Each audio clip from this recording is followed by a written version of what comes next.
आवाज आ रही है? अपना लोग के सकल लोग के नमस्कार जनेश्वर। मुझे बस एक लाइन आसामी आती है। मैं हिंदी में बात करूं क्या? आपकी इजाजत है?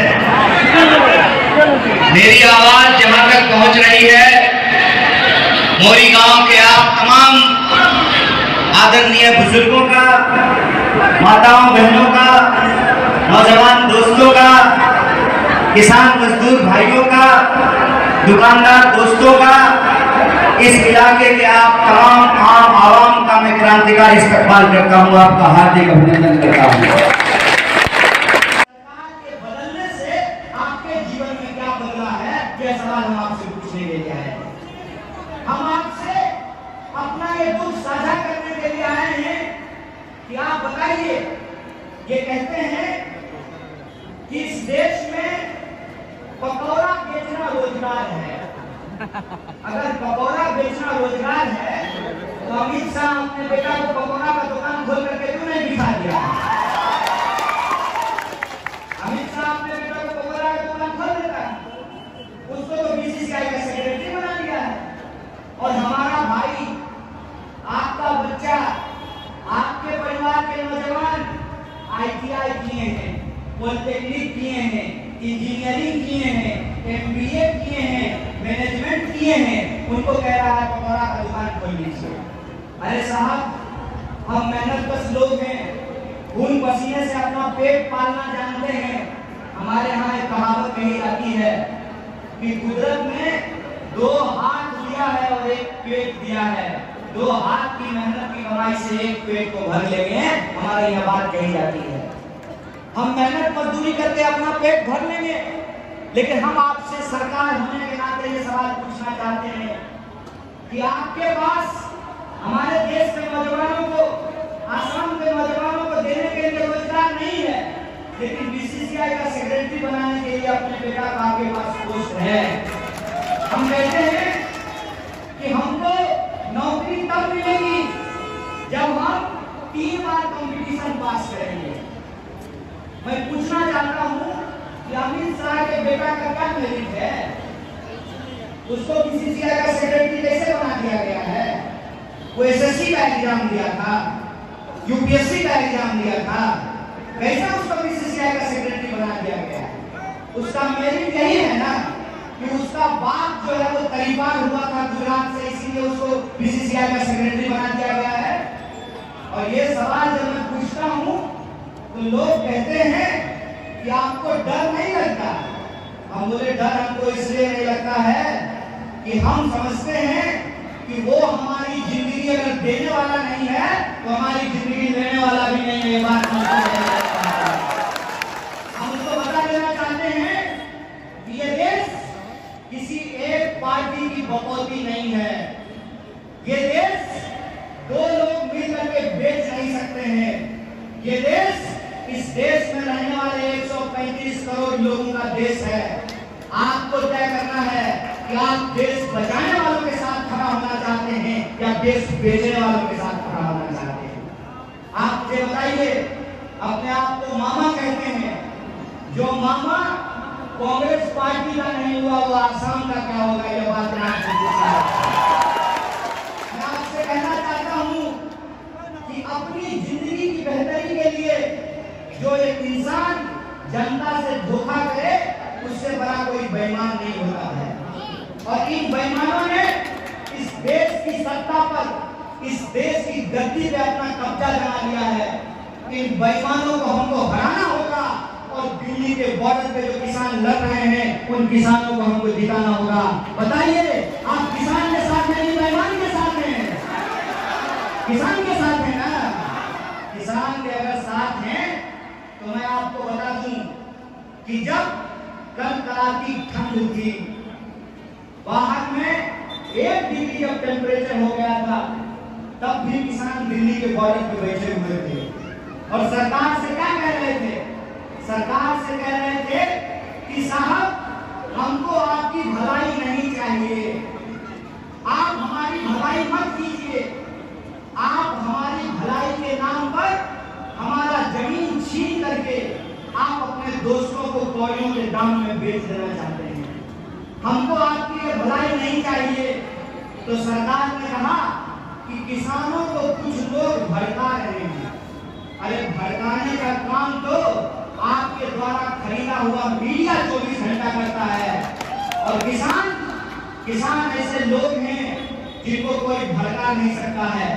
जो भड़के हुए बैल को काबू करना जानते हैं वो सरकार के नाक में भी नकेल देना जानते हैं। ये बात आप जान लीजिए। आप जान लीजिए कि देश की जनता धीरे धीरे इस साजिश को समझने लगी है। देश की जनता ये समझने लगी है कि गांधी ने इस देश को अंग्रेजों से कैसे आजाद कराया। गांधी ने अपने सीने पे गोली खा करके बुलेट को हरा दिया और बैलेट को जिता दिया। और उस बैलेट की ताकत ये है कि इस देश में रहने वाला, चाहे टीका लगाने वाला हो या टोपी पहनने वाला हो, चाहे मंदिर जाने वाला हो या मस्जिद जाने वाला हो, चाहे महिला हो या पुरुष हो, चाहे लड़का हो या लड़की हो, चाहे हेलीकॉप्टर पे घूमने वाला हो या ट्रैक्टर पे घूमने वाला हो, सबका वोट बराबर है। यह तो हमारा बराबरी का अधिकार है। इस बराबरी के अधिकार को हमको बचाना पड़ेगा। और हर 5 साल में हमको एक बार मौका मिलता है, हमको एक बार मौका मिलता है कि इन बेईमानों से हम अपना हिसाब किताब चुकता कर सकें। एक पत्रकार ने हमको पूछा कि आसाम में क्या होगा। हमने कहा कि आसाम में क्या होगा ये कहने वाले हम कौन होते हैं। आसाम में वही होगा जो आसाम की जनता तय करेगी। आसाम में वही होगा। और आप बताइए कि आपने क्या तय किया है। आपको कैसी सरकार चाहिए। आपको ऐसी सरकार चाहिए जो आपको जात और धर्म के नाम पर लड़ाए। और आप जब जात और धर्म के नाम पे लड़ते हैं तो इसी बीच में रेलवे को बेच दिया जाए, इसी बीच में पेपर मिल को बंद कर दिया जाए, इसी बीच में सरकारी संस्थानों को बेच दिया जाए, LIC को बेच दिया जाए, BSNL को बेच दिया जाए। आपको कैसी सरकार चाहिए इस बात को आपको तय करना पड़ेगा। आपको तय करना पड़ेगा कि राष्ट्रवाद के नाम पे जो लोग राष्ट्रीय संपत्तियों को बेच रहे हैं, तो राष्ट्रीय संपत्तियों को बचाने के लिए, अपने बच्चों की नौकरी के लिए और अपने आने वाली पीढ़ियों के लिए आपको नफरत को हराना पड़ेगा। बोलिए, आपको नफरत को हराएंगे नहीं हराएंगे? मोहब्बत को जिताएंगे नहीं जिताएंगे? अगर आप मोहब्बत में भरोसा करने वाले लोग हैं तो मैं गांधी की वो लाइन आपको याद दिलाना चाहता हूँ। गांधी कहते थे, रघुपति राघव राजा राम, पतित पावन सीता राम, ईश्वर अल्लाह तेरो नाम, सबको सम्मति दे भगवान। आज अगर गांधी जिंदा होते तो इस लाइन में कुछ लाइन और जोड़ते और कहते, रघुपति राघव राजा राम, पतित पावन सीता राम, ईश्वर अल्लाह तेरो नाम, सबको सम्मति दे भगवान। हिंदू हो या मुसलमान, सबको मिले बराबर का आत्मसम्मान। मजदूर को मजदूरी, किसानों को उनके फसल का दाम, नौजवानों को काम, उसी से बनेगा देश महान। अगर देश को हम महान बनाना चाहते हैं तो जाति और धर्म के झगड़े से निकल करके हमारा जो रोजी रोजगार, कपड़ा, मकान, शिक्षा, स्वास्थ्य, सड़क, बिजली, पानी का सवाल है, उस पे हमको वोट करना पड़ेगा। आपको ये समझना पड़ेगा, आपके जीवन की सबसे बड़ी समस्या ये है कि हर साल आपके यहाँ बाढ़ आती है कि नहीं आती है? बिहार में भी हर साल बाढ़ आती है। हर 5 साल में हम सरकार को बदल देते हैं, लेकिन बाढ़ से होने वाली हम तबाही को नहीं बदल पाते हैं। इसीलिए इस देश की जो जनता है उसको ये समझना पड़ेगा कि चुनाव किसी को नेता बनाने के लिए नहीं होता है। चुनाव इस बात के लिए होता है कि हम कैसे सरकार का चुनाव करेंगे कि वो सरकार नागरिकों के लिए काम करेगी। बोलिए, आप प्रजा है कि नागरिक हैं? नागरिक है ना? नागरिक है ना? राजा तो नहीं है ना कोई? अगर राजा कोई नहीं है तो प्रधानमंत्री से हम सवाल पूछ सकते हैं। और सवाल पूछने के चलते अगर वो नौजवानों को जेल में डालेंगे तो उनको एक बात हम कह देना चाहते हैं कि ये धरती बुद्ध की धरती है, इसे सत्य और अहिंसा का ज्ञान दिया गया है। इस धरती पे एक झूठे को हराने के लिए हम सच बोलेंगे, हम सच बोलेंगे। आपको जेल में डालना है तो डाल दीजिए, आपके जेल से हम करने वाले नहीं हैं।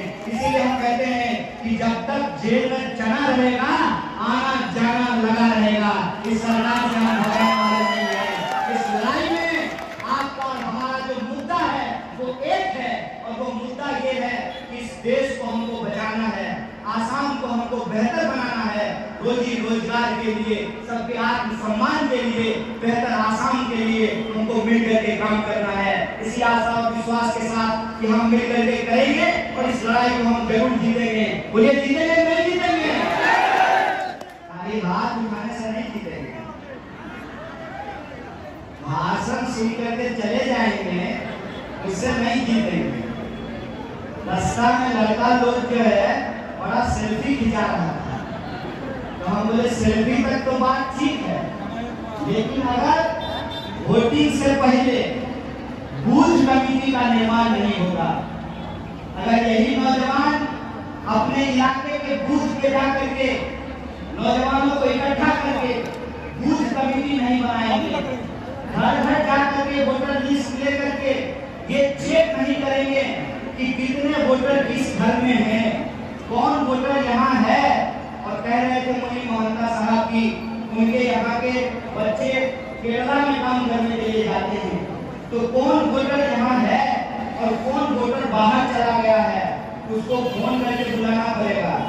लोग व्यू मनाने के लिए आते हैं ना, ईद मनाने के लिए आते हैं ना, होली मनाने के लिए आते हैं ना। लोकतंत्र में चुनाव भी एक महापर्व है। एक एक अपने परिवार के सदस्यों को फोन कीजिए और उनको कहिए कि आओ इस बार महाजोत को वोट करो, क्योंकि ये आसाम को बचाने का सवाल है। और इस तरीके से एक एक वोटर को जब आप घर से निकाल करके बाहर लाएंगे, कहते हैं ना बूंद बूंद से घड़ा भरता है, बूंद बूंद से अगर घड़ा भरता है तो बूंद बूंद से घड़ा खाली भी हो सकता है। अगर आप परिवर्तन चाहते हैं, आप चाहते हैं कि बेईमानों को बाहर किया जाए, ये जो जहरीले लोग हैं जो मुंह से जहर उगलते हैं, इनको अगर आप गलती से उठा फेंकना चाहते हैं तो एक एक कैंडिडेट को आपको दिलाना पड़ेगा। चाहे किसी का एक कैंडिडेट हो, किसी का 5 कैंडिडेट हो या किसी का 50 कैंडिडेट हो, एक एक कैंडिडेट को आपको दिलाना पड़ेगा, क्योंकि एक एक ईंट जुड़ने से घर बनता है, एक एक विधायक को जिताने से सरकार बनता है। यह बात हम लोगों को दिमाग में रखना पड़ेगा। तो इसके लिए आप तैयार हैं? नौजवान सब तैयार है? अगर आप तमाम लोग तैयार हैं तो मैं आपको एक बात का भरोसा दिलाना चाहता हूँ कि एक बार इंसान अगर अपनी लड़ाई को लड़ने के लिए तैयार हो जाए तो उस लड़ाई को जीतने से उसको कोई नहीं रोक सकता है। एक छोटी सी कहानी बता करके मैं अपनी बात को खत्म करूंगा। हमारे बिहार में अभी मैं जब गया था बराक वैली में सोनाई विधानसभा में, तो हिंदी भाषा भाषी के कुछ लोग वहां पर रहते हैं और उनका एक पवित्र स्थान है ब्रह्म स्थान। ब्रह्म स्थान में वो हमको लेकर के गए और पूजा करवा रहे थे। तो पूजा कराते हुए पुजारी कह रहे थे विश्व शांति, ब्रह्म शांति, सर्व शांति।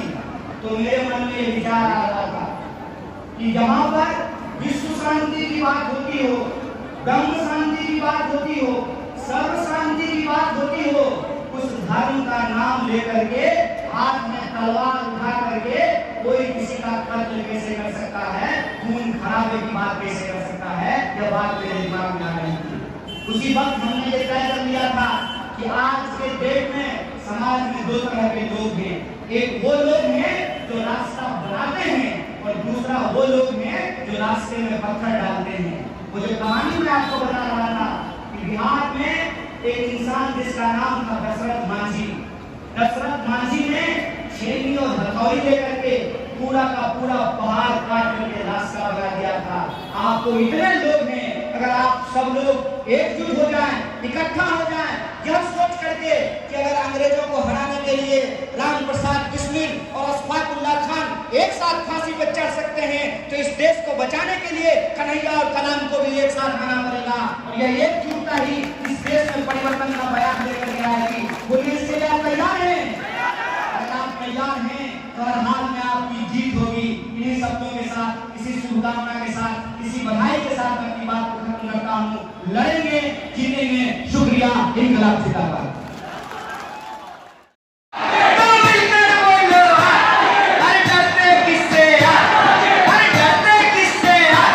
हम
बहुत धन्यवाद। धन्यवाद।